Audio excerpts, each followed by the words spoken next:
แล้วขอนิมนต์เลยครับนิมนต์ครับครับผมเจริญสุขสวัสดีสาธุชนท่านผู้ฟังทุกคนทุกท่านแถมครั้งหนึ่งสำหรับสาธุชนท่านผู้ฟังที่ให้เกียรติรับฟังรายการธรรมาภิวัตน์อันเป็นรายการวิทยุเพื่อการเผยแผ่พระพุทธศาสนาส่งเสริมการศึกษาและพัฒนาสังคมรายการนี้ รับผิดชอบด้วยอาตมาภาพพระสาธิตธีระปัญโย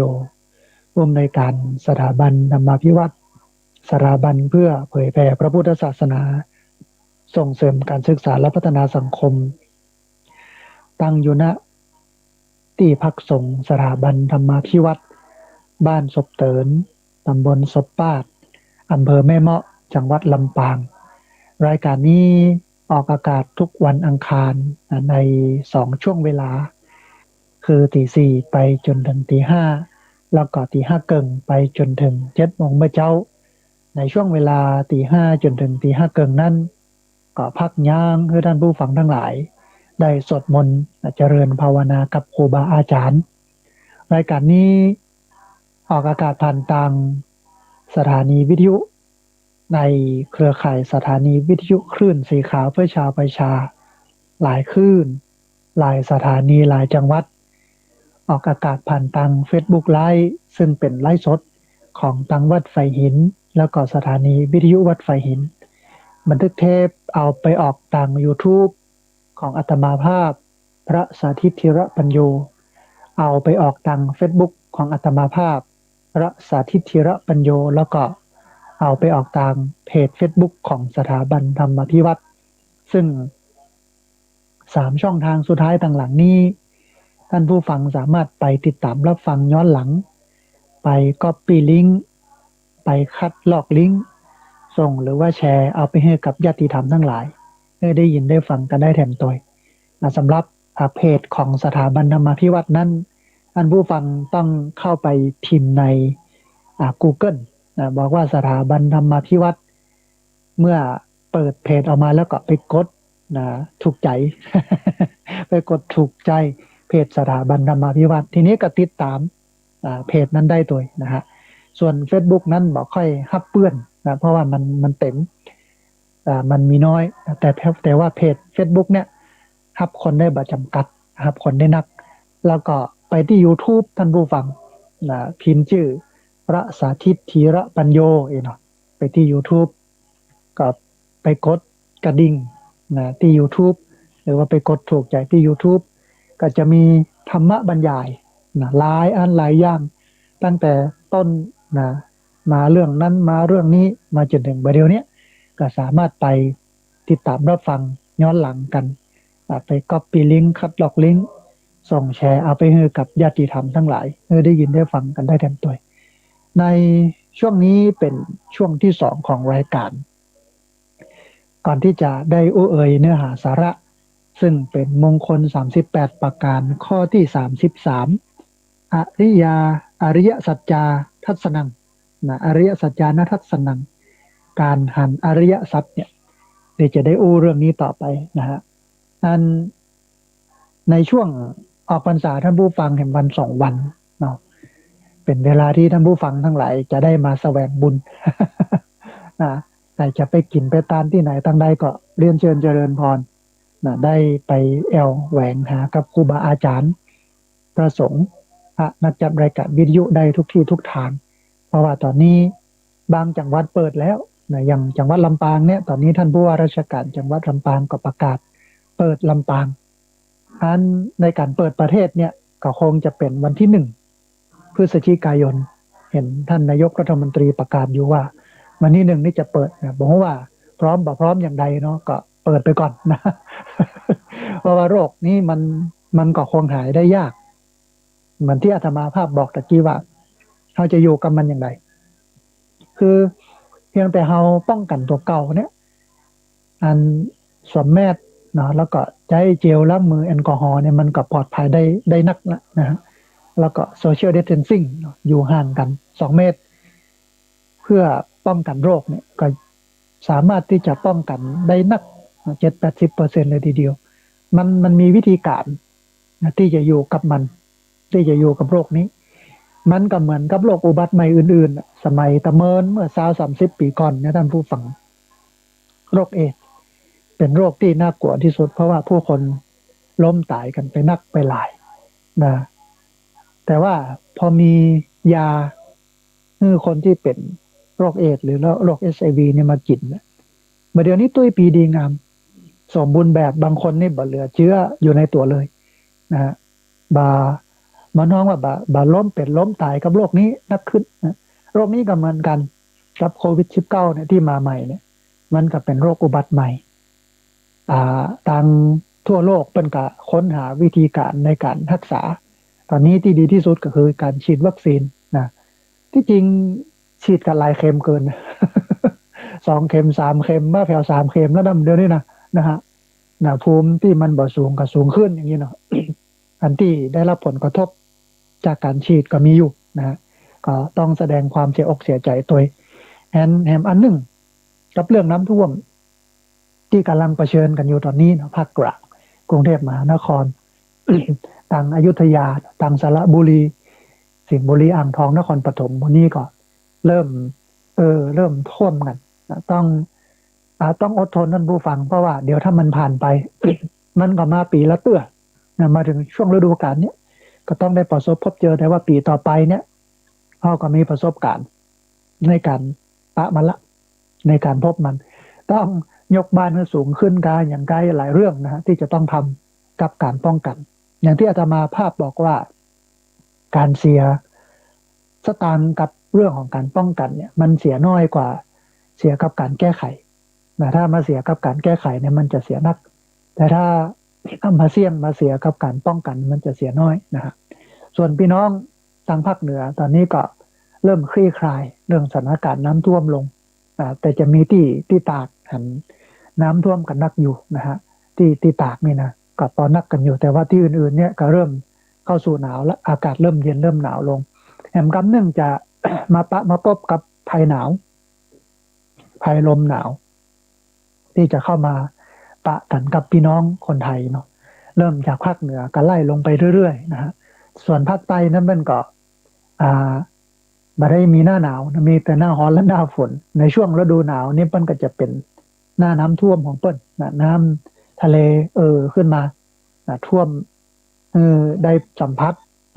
ได้พบกับเรื่องของน้ำท่วมก็จะมีอยู่กับพี่น้องทางภาคใต้นะฮะแต่ว่าต้องระมัดระวังกันแล้วก็ป้องกันกันไว้มันจะดีที่สุดนะฮะท่านผู้ฟังมาถึงมงคลข้อที่33อริยสัจจานะทัศนังการหันอริยสัจเปิ้ลบอกว่าการรู้เห็นความจริงสิ่งเที่ยงแท้ไม่ผันแปร4 ชนิดไม่ผิดหลงตัดตัณหามูลรากพรากทุกข์ลงเป็นการส่งข้ามฟากจากสาครการรู้เห็นความจริงสิ่งที่แท้ไม่ผันแปร4 ชนิดไม่ผิดหลงตัดตัณหามูลรากพรากทุกข์ลงเป็นการส่งข้ามฟากจากสาคร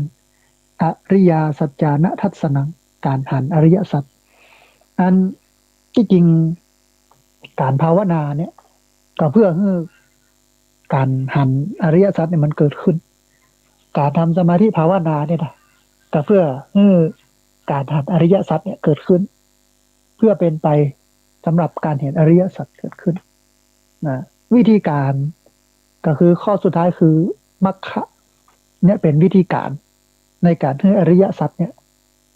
ให้มันเกิดขึ้นมีขึ้นท่านผู้ฟังอันอริยสัจเนี่ยก็หมายถึงความจริงอันประเสริฐมีอยู่4 ประการแต่หลายคนก็ยังสงสัยนะว่า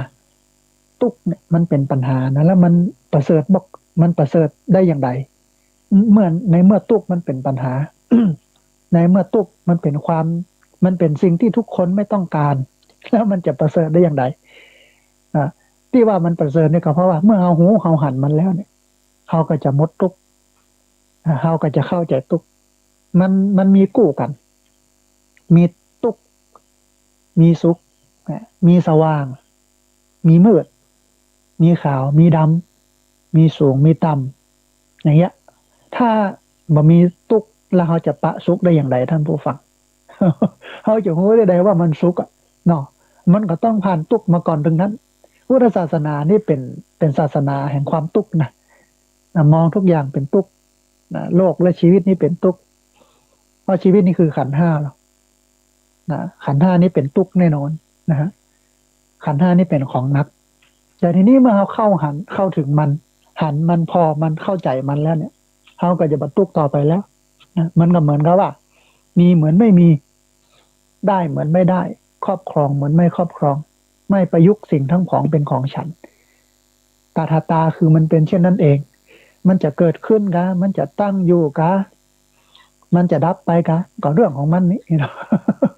นะตายจากกันไปก็ธรรมดานะเป็นอยู่ก็ธรรมดาเจ็บก็ธรรมดาแก่ก็ธรรมดานะเข้าใจมันอย่างเงี้ยแล้วเขาก็จะอยู่ในโลกนี้ได้อย่างมีความสุข เหมือนที่อาตมาภาพได้อู้บ่อยๆว่าเหมือนกับดอกบัวที่เกิดจากชิเปอะโคนตมแต่ไม่ติดชิเปอะโคนตมเหมือนกับตุกที่มันอยู่ในชีวิตของเราถ้าเราบัดติดกับมันเราบัดจบจมอยู่กับมันเราก็จะบัดตุกเหมือนใบบัวใบบอนที่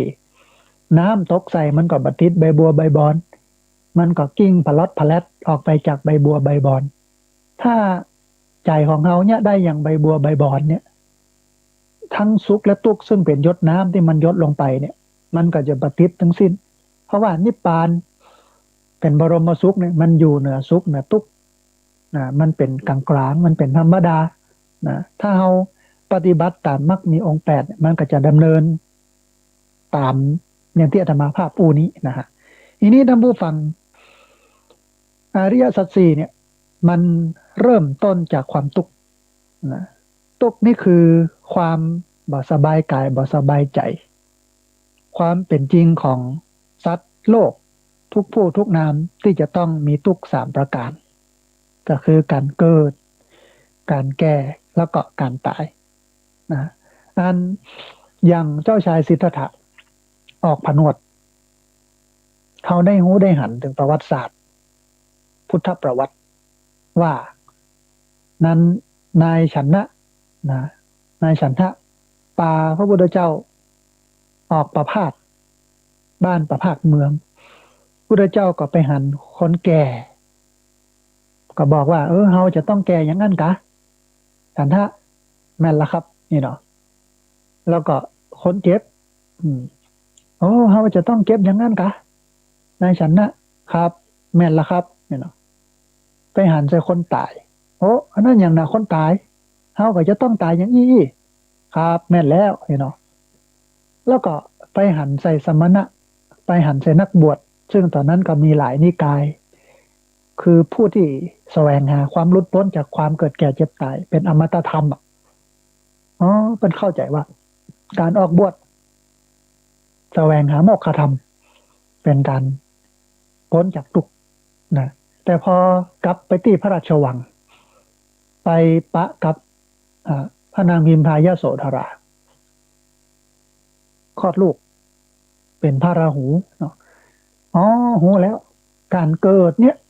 นำไปสู่การแก่การเจ็บการตายนี่เองถ้าเราออกบวชเราปฏิบัติธรรมเราประพฤติพรหมจรรย์เขาก็บ่ต้องมาเกิด เขาก็ต้องบ่ต้องมาแก่เขาก็บ่ต้องมาเจ็บเขาก็บ่ต้องมาตายนี้เพราะฉะนั้นออกบวชเลยก็ย้อน หันความเกิดความแก่ความเจ็บความตายหมู่เนี้ยหันสัจธรรมของชีวิตหมู่เนี้ยก็เลยทำให้เจ้าชายสิทธัตถะนั้นได้ออกผนวดอายุตอนนั้นก็29อายุ29ออกบวชประพฤติปฏิบัติธรรม6 ปีปฏิบัติธรรม6 ปีแต่ทีนี้ท่านผู้ฟังมันยังมีความทุกข์ที่เป็นอาการเรียกว่าเกิดจากสภาพแวดล้อมแหมน้อยหนึ่งนะเช่นอะไรอย่าง โศกะความโศกความเศร้านะความโศกเศร้าก็เป็นทุกข์นะมันเศร้าอกเศร้าใจ สมาธิท่านผู้ฟังมันบ่ม่วนอกบ่ม่วนใจนี่คือโศกะความเศร้าโศกนะไม่ว่าจะเป็น พัดพรากจากสิ่งที่เป็นที่ฮักสูญเสียสิ่งที่เป็นที่ฮักประสบปัญหาที่ก็เป็นที่ฮักที่พอใจเนาะก็โศกะคือความโศกเศร้าแต่มันก็คือปริเทวะความลำพันธ์ด้วยความเสียอกเสียใจลำพึงลำพันบ่นหรือว่าจมอยู่นั่นนะเป็นลำลิลำไรเนาะปริเทวะถึงความเสียอกเสียใจนะแล้วก็ทุกขะความเจ็บไข้ได้ป่วยที่จะต้องประสบพบเจอแต่มันหนึ่งคือโทมนัสความเสียใจนะแต่มันหนึ่งคืออุปยาสะความท้อแท้สิ้นหวังคับแค้นใจกับอกกับใจบ่เป็นดังอกบ่เป็นดังใจนะแล้วก็อัปปิเยหิสัมปโยคะคือความตรอมใจผิดหวังจากสิ่งที่ฮักนะความตรอมใจผิดหวังจากสิ่งที่เป็นที่ฮัก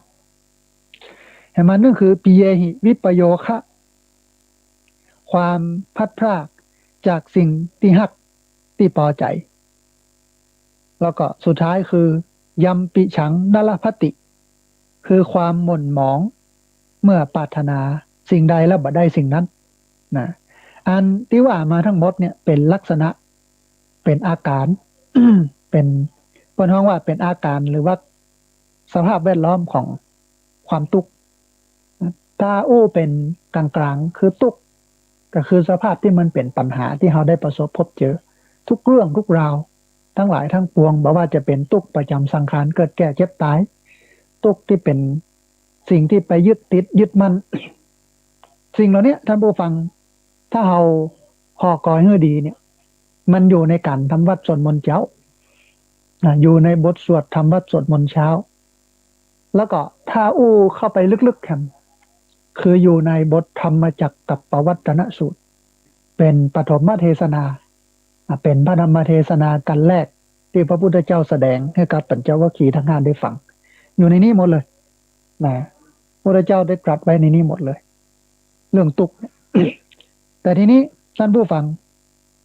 มันมีอันสุดท้ายที่บอกว่าสังคิเตนะปัญจุปาทานขันธาทุกขาว่าโดยย่อแล้วการเข้าไปอุปทานยึดมั่นถือมั่นเนี่ยมันเป็นรากเหง้าของความทุกข์มันเป็นเก้าเป็นกุ๊ก เป็นเก้าเป็นกุ๊กของความทุกข์ถ้าเขาบ่ยึดบ่ถือเขาก็ทุกข์นี่ถ้าเขายึดถือเขาก็ทุกข์เพราะฉะนั้น เนี่ยอย่างใดเพื่อเกิดการหันว่ามันบ่น่ายึดถือมันบ่ใช่สิ่งที่ควรยึดควรถือมันต้องเห็นอย่างนี้ก่อนเมื่อเห็นอย่างเงี้ย ความทุกข์ก็บ่เกิดขึ้นเมื่อหันว่าสิ่งทั้งหลายทั้งปวงมันเป็นธรรมดาคือเกิดขึ้นตั้งอยู่ดับไปเป็นอนิจจังเป็นทุกขังเป็นอนัตตาบ่เที่ยงบ่มั่นบ่คงทนอยู่ในสภาพเดิมได้ยากบ่ได้ดังใจหันสิ่งทั้งหลายทั้งปวงบอกว่าจะมีชีวิตหรือว่ามีชีวิต ใหญ่หรือว่าน้อยเป็นอย่างนี้มองตามความเป็นจริงที่แท้มันก็เป็นอย่างนั้นอยู่แล้วท่านผู้ฟังสิ่งทั้งหลายทั้งปวงที่อยู่กับเฮาเนี่ยมันเกิดขึ้น มันตั้งอยู่แล้วมันดับไปบางอันก็ตั้งอยู่เมินน้อยบางอันก็ตั้งอยู่บ่เมินถึงคนถึงสัตว์ถึงสิ่งของถึงภาวะมันเป็นอย่างนี้ถ้าเราสังเกตให้ดีในชีวิตของเฮานะมันจะเป็นอย่างนี้ทั้งหมดเกิดขึ้นตั้งอยู่ดับไปเกิดขึ้นตั้งอยู่ดับไปบ่ไป ตอนเป็นก็ไปตอนตายท้ายที่สุด ก็ต้องจากกันอยู่ดีคือตอนตายตายไปแล้วก็เอาอย่างไปไม่ได้สักอย่างมันเป็นอย่างนั้นหรอนี่คือทุกข์นี่คือทุกข์ถ้าเข้าใจมันอย่างนี้แล้วอ๋อมันเป็นธรรมดาอย่างนี้เกิดขึ้นตั้งอยู่ดับไปเป็นอนิจจังเป็นทุกขังเป็นอนัตตาบ่เที่ยงแท้แน่นอนโลกเฮาปล่อยวาง เฮาบ่ยึดบ่ถือว่าเป็นตัวเฮาว่าเป็นของเฮาอันนี้บ้านของเฮาอันนี้รถของเฮาอันนี้ที่ดินของเฮา อันนี้ครัวของเฮานี่หรอยึดถือไว้กอดรัดฟัดแน่นไว้เนี่ยอันนั้นมันจะทำให้ทุกข์นักขึ้นมันจะทำให้ทุกข์นักขึ้นแต่ถ้าปล่อยวางพระเจ้าใจคำว่ามีเหมือนไม่มีได้เหมือนไม่ได้ครอบครองเหมือนไม่ครอบครองไม่ประยุกต์สิ่งทั้งปวงเป็นของฉันก็คือมีเหมือนบ่มีมันมีก็จ่ายไปตามสภาพมันลุกก็ซ่อมบ่ได้ก็ปล่อย ตึงคนตึงของนะอันนี้คือตุกนะถ้าเป็นอย่างนี้ปุ๊บเมื่อเราเข้าใจตุกเพราะตุกนั้นมีไว้สำหรับเห็นบัจจัยมีไว้สำหรับเป็นเวลาตุกเกิดขึ้นปุ๊บต้องเข้าไปเห็นทุกข์ก่อนว่านี่เป็นตุกละอย่างเงี้ยเขาก็เข้าใจตุกละเป็นผู้ท่องแท้ในตุกเป็นผู้ชัดเจนในทุกนะเพราะฉะนั้นหลังจากนี้ไปเนี่ยมันก็อย่าบรรทุกกันละจะปัญหาใหญ่หรือปัญหาน้อยในช่วงภาวะวิกฤตอย่างนี้เนี่ยท่านผู้ฟังในภาวะวิกฤตของการแพร่ระบาดของโรคในภาวะวิกฤตของการย่ำแย่ของเศรษฐกิจในภาวะวิกฤตของน้ำท่วมเนี่ยทำให้เราได้หันสัจธรรมคือได้หันความตุกข์นักขึ้นจากการที่มีรายได้จับจ่ายใจสอยสบายมือจนตอนนี้ฟืดเคืองนะบางคนนี่รับนับเหรียญย่อยมาใช้แล้วนะจอมออมสินก็ควักออมสินมาใช้นะแต่ถ้าเรามองว่ามันเป็นธรรมดามันเป็นเรื่องของมันอย่างนี้นะมันมีขึ้นมันก็มีลงนะเดี๋ยวแฮมมาเมินมานานหรืออาจจะเมินจะนานก็ได้โรคนี้ก็หายมันก็จะขึ้นไปนะอันนี้มันเป็นธรรมดาอันนี้คือคนเข้าใจตุกเข้าใจชีวิตเข้าใจโลกคือบ่ใช่ว่ามองโลกให้เป็นไปตามใจเฮานะมองโลกให้เป็นไปดั่งใจเราแต่มองโลกให้หันถึงความเป็นไปของโลกว่าโลกมันเป็นอย่างนี้เข้าใจโลกแล้วปรับตัวให้อยู่กับโลกที่มันเป็นปรับตัวให้อยู่กับโลกที่มันเป็นอันนี้คือตุกเนาะสภาพที่มันเป็นปัญหาอันที่สองท่านผู้ฟังคือสมุทัยหรือว่าสมุทัยะคือเหตุที่ทำให้เกิดทุกข์นอกจากเหตุแห่งทุกข์ดังที่อาตมาภาพได้เอ่ยมาข้างต้นเนี่ยต้นต่อของทุกข์ก็อยู่ในใจของเราเนี่ยก็คือความอยากว่าน้องว่าตัณหาซึ่งก็มีอยู่สามอย่างต้นต่อของความทุกข์เนี่ยก็คือตัณหาอย่างที่เพื่อนว่าเนี่ยตาหันก็ตัณหา ตาหันก็เกิดตัณหานี่นะมันมีอยู่สามอย่างอันแรกความอยากได้กามตัณหาอันที่สองคือความอยากเป็นภาวะตัณหาอันที่สามคือความบ่อยากได้บ่อยากเป็นก็คือวิภาวะตัณหาตัณหาคือความอยากนั่นจะมีอยู่สามอย่างกามตัณหาภาวะตัณหาแล้วก็วิภาวะตัณหานี่คือสมุทัยะคือเหตุที่ทำให้เกิดทุกข์ที่เขาทุกข์ถึงวันนี้ก็ย้อนสามอย่างนี้คืออยากได้อยากเป็นนะแล้วก็บ่อยากได้บ่อยากเป็นอยากได้อยากเป็นบ่อยากได้บ่อยากเป็นถ้าเป็นภาษาชาวบ้านที่ให้เข้าใจง่ายนะยืมกรรมของท่านอาจารย์มาใช้เนาะเพิ่นบอกว่ากามตัณหาเนี่ยก็คืออยากขึ้นมาภาวะตัณหานี่อยากให้อยู่วิภาวะตัณหานี้ก็คืออยากให้ไปแต่ตัวยากสามยากนี้อยากให้มาอยากให้อยู่อยากให้ไปหรือว่าตัณหาสามนี้มันเป็นต้นต่อของความทุกข์ทั้งปวงในหลักการของอริยสัจสี่เนี่ยสมุทัยะเนี่ยเป็นปหานะก็คือละเปิดทิ้งเลยทิ้งตัณหาสามอย่างนี้ไปมาให้มันมากวนใจมาให้มันอยู่ในใจบักให้มันมากล้ำมาก่ายชีวิตของเรามาทำความเข้าใจสักน้อยหนึ่งท่านผู้ฟังกับตัณหาสามกามตัณหาภาวะตัณหาหรือว่าวิภาวะตัณหาแปลเป็นภาษาบ้านเราง่ายๆคืออยากให้มาอยากให้อยู่อยากให้ไปนะมันตุกอย่างใดกับตัณหาสามอยากให้มามันบ่มามันก็ตุกนะ อยากให้มามันบ่มากับตุกนะอยากได้แต่มันบ่ได้เนี่ยตุกอยากได้แต่มันบ่ได้เนี่ยมันตุกทีนี้อยากได้มันได้ละแต่มันอยากจะให้อยู่กับเฮามันเมินอยากให้มันอยู่กับเฮามันเมินนะอยากให้อยู่กับเฮามันเมินถ้ามันอยู่กับเฮาเมินก็ดีนะแต่ถ้ามันอยู่กับเฮามาเมินเนี่ย มันบ่ดีละอยากเป็นอยากให้อยู่เนาะแต่มันอยู่กับเฮามาเมินนะมันก็บ่ดีละ มันก็เริ่มตุกละทีนี้เมื่ออยากให้อยู่กับเฮามันเมินแล้วมันบ่อยู่กับเฮาเมินหรืออยากจะอยู่ให้อยู่กับเฮามันเมินมันอยู่กับเฮาเมินแล้วมันใกล้ละอยากให้ไป อยากให้มันไปจากเฮาอยากให้หนีจากเฮาไป มันไปสักเตื้อมันไปสักเตื้อก็เริ่มตุกละว่าใดมันจะไปสักเตื้อถ้าเปรียบเทียบกับกู้ครองนี่กันเนาะนะใหม่ๆนี่อยากได้โอ้ยอยากได้ดีแต่งามแต่หล่อแต่ไอ้เนาะอยากได้แล้วอยากครอบครองให้อยู่กับเฮามันเมินอืมแต่ถ้าเปิ้นอยู่กับเฮามาเมินสมมุติเปิ้นตายก็เฮาไปเหียก่อนเฮาก็เสียอกเสียใจ หรือเปิ้นละเฮาไปบาดตายบาดละกันจากการเป็นก็ละกันจากการตายเนาะถ้าละจากการเป็นเนี่ยมันเจ็บปวดหน้อยนึงนะแต่ถ้าละจากการตายเนี่ยมันก็ทำใจได้เนาะมันก็ตุกนะแล้วทีนี้ เอาละอยากได้ก็ได้ อยากให้อยู่ก็อยู่พออยู่มันเมินละเอ้าจมเฮ้ยนะ บอกค่อยงามแล้วเฮ้ยไอ้เนาะอันที่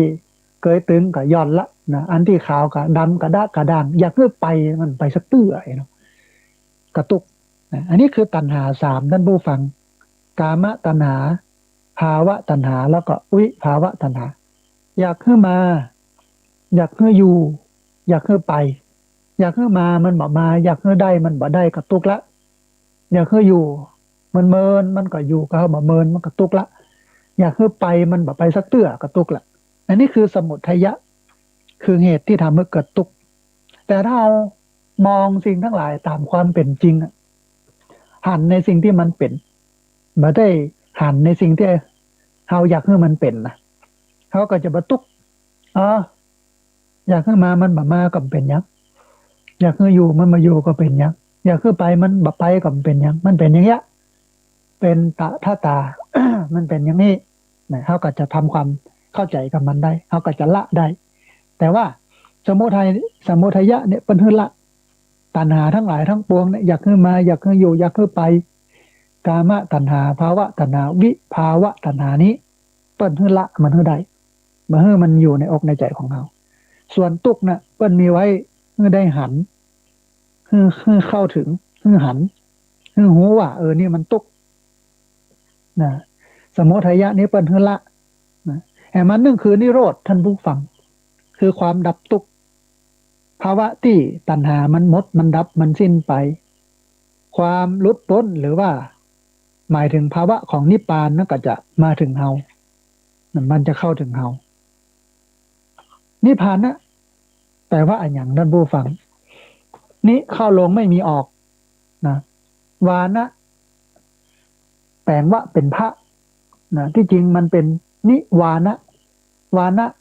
ก็เป็นแปลว่าเครื่องร้อยรัด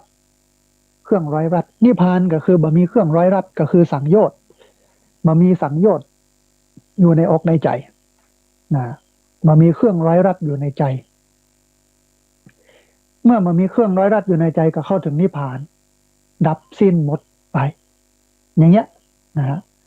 หมดปัญหาอันนิพพานยังมีชีวิตอยู่เนี่ยก็คือหมดกิเลสดับตัณหาแต่ยังมีชีวิตอยู่ก็อยู่บนโลกนี้ยังไม่มีความทุกข์ถึงแม้จะมีปัญหาท่าโถมเข้ามาก็มองเป็นเรื่องธรรมดา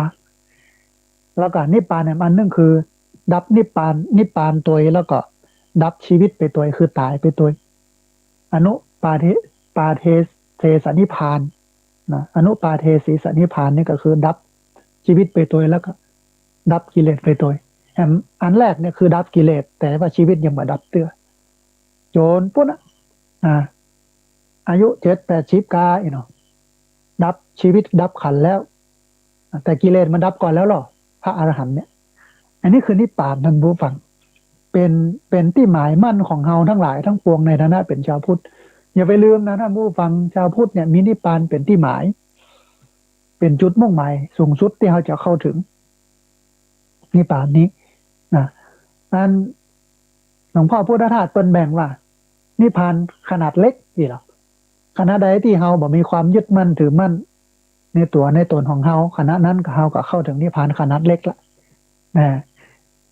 แต่ถ้าเข้าถึงนิพพานขนาดใหญ่นี่ก็คือ บ่มีความยึดมั่นถือมั่นเลย นี่คือการเข้านิพพานขนาดใหญ่นิพพานน่ะบ่ใช่ดินแดนท่านผู้ฟังบ่ใช่เป็นเมืองแก้วนะบ่ใช่เป็นที่อยู่ที่อาศัย แต่มันเป็นความดับหมดสนิทไปของตัณหาของกิเลสของความโลภความโกรธความหลงความอุปาทานต่างๆมันจะบ่มีอย่างละแล้วมันก็บ่มาเกิดแถมแล้วถ้าไผ่แจ้งนี่เนาะ ขออย่าไปพูดไปเกิดนะอีเนาะสาธุขอบใจข้าพเจ้าได้เข้าถึงนิพพานบ่ได้พูดได้เกิดอีเนาะก็ต้องดีใจนะเป็นแจ้งอย่างนี้นะเมื่อได้ไปพูดไปเกิดอ่ะมันก็เหมือนกับการเข้าถึงนิพพานบ่ต้องได้มาตุกแถมบ่ต้องได้มาแก่บ่ต้องได้มาเจ็บบ่ต้องได้มาตายแถมอันนี้คือนิพพานนิพพานนี่ก็คือต้องทำให้เข้าถึงต้องให้เข้าถึงนะตุกนั้นมีไว้สำหรับเห็นสมุทัยะสำหรับเอาไว้ประหารเอาไว้ละนิพพานนี่ต้องให้เข้าถึงนะต้องให้เข้าถึงนิพพานทีนี้มันมีอันหนึ่งคือมรรค